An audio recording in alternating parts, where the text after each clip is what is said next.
De todas estas cosas que tenemos aquí, que tenéis vosotros, ¿vale? Cada uno de los equipos, tenéis estos objetos. Vamos a pensar en hacer una hipótesis. ¿Cuáles creéis que van a flotar y cuáles no? Vamos a empezar por algo fácil. El globo. ¿El globo que no va a flotar? Vale, muy bien. Habéis acertado la primera hipótesis.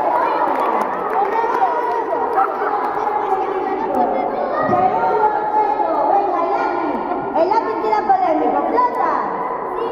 ¿A todos nos flota el lápiz?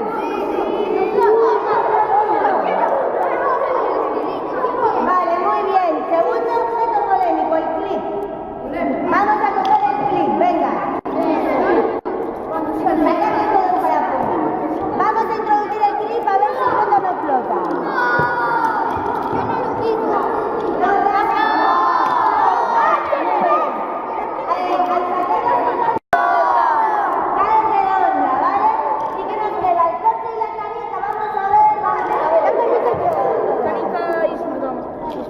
Y yo el vaso.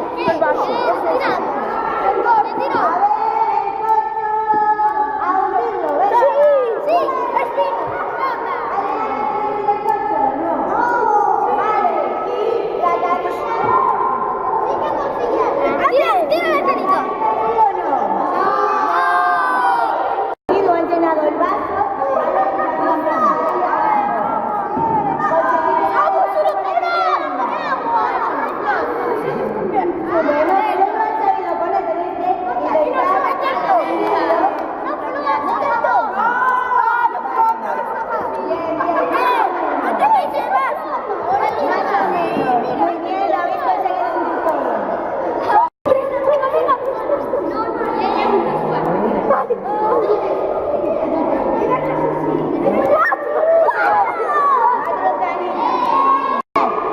No.